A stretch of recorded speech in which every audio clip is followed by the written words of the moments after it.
Welcome to Vegas Startup Scene. I'm Jason LeDuc, and this is your rundown of what's happening in the Southern Nevada tech ecosystem for the week of November 10th, 2025. Let's start with some major recognition for one of our homegrown water tech startups. WAVR Technologies just came back from the 2025 SVG Ventures Thrive Global Impact Summit as a winner, taking home the top prize in the water and waste management category. Out of more than 2,000 applicants from over 100 countries, WAVR rose to the top after an 8-month process of applications, pitch rounds, and coaching sessions with global VCs and corporate judges. WAVR's work on harvesting pure, sustainable water from the atmosphere is not just cutting edge, it is putting Nevada innovation on the global stage. Speaking of innovation and water tech, Nevada's own WaterStart is stepping up again to turn bright ideas into real-world solutions.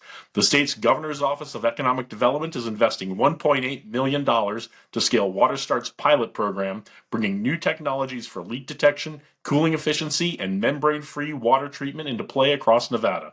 WaterStart's model connects utilities, researchers, and startups like WAVR to test, validate, and commercialize new technologies right here. Meanwhile, one of our favorite founder stories keeps unfolding in true Vegas style. Paloola founder Karami Olson has launched her first retail pop-up at the Las Vegas Premium Outlets North, open through December. Her luxury wellness brand, best known for the Paloola Pod and Paloola Track app, is redefining what daily wellness looks like. And just in time, Karami was also named a Top Tech Awards honoree in the Emerging Technology category. Karami, a former teacher, turned a personal need into a sleek, smart wellness solution that's getting national attention. Here's a look at what else is coming up in the ecosystem for the next few weeks. Crypto Mondays, hosted by the Vegas Blockchain Center every Monday at 160 West Wyoming Avenue in Las Vegas. SynShop livestream events Mondays and Fridays from 7:30 to 9:30 p.m. each week online. Vegas Crypto Group hosts Multi-Chain Mondays every other Monday at Sierra Gold, 9465 Southeastern Avenue, and Crypto Clubhouse on Tuesdays from 6 to 10 p.m. at Goat Bar, 3805 West Sahara Avenue. This week, on November 13th, they're doing a Women in Crypto Group collaboration with Kia Club to connect, inspire, and recharge women in the crypto community. And mark those calendars for Web3 Wednesday on the first Wednesday of the month at Red Rock Casino Lobby Bar from 7 to 9 p.m.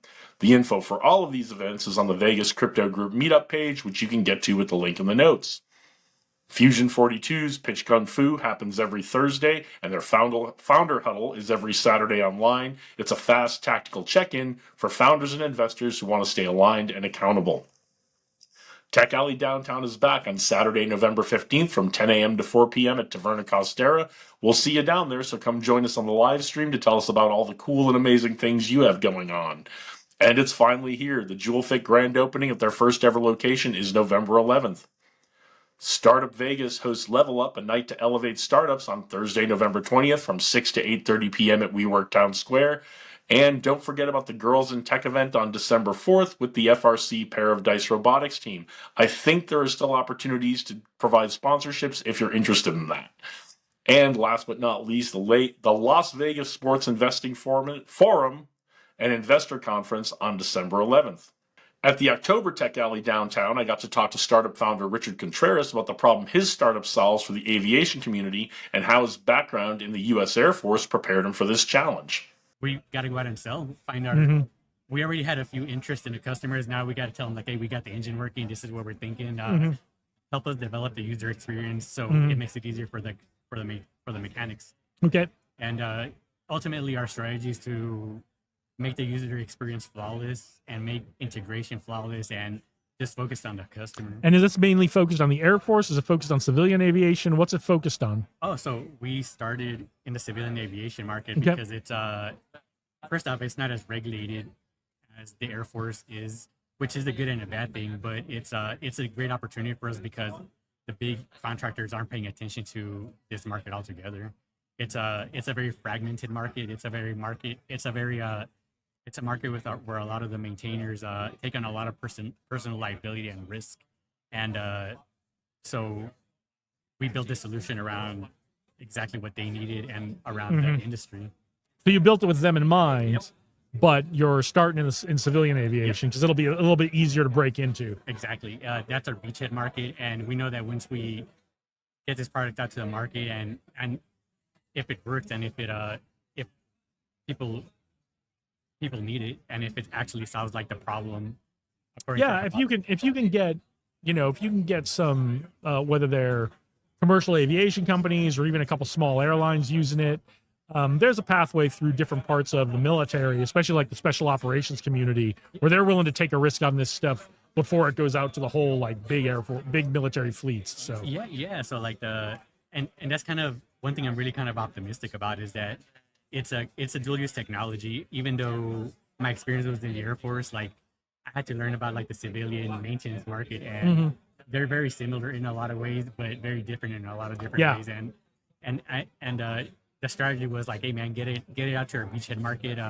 We'll test it out, and when we're ready, we could have the talks with the Air Force, with cyber programs, and now we could really kind of get some funding for it. I think that's a great strategy. Yeah. So it was really kind of cool to kind of take that journey to really take an idea from your head, and it's going to be in like the hands of maintainers soon. Those are the people I love. Those are the people I work with, and aviation is just like one of those things that kind of excites me. If you want to hear more from Richard, check out the whole conversation from our live stream with the link in the notes.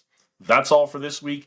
Links for everything we talked about are in the episode description. If you've got news or events you'd like us to cover next week, drop a comment, slide into my DMs, I do not mind, or email me at info@leducleadership.com. We'll see you out there in the community. Send us your pics and videos from the events you're part of. We'd love to see them and share them on the show. Get out there, do great things today. Onward and upward.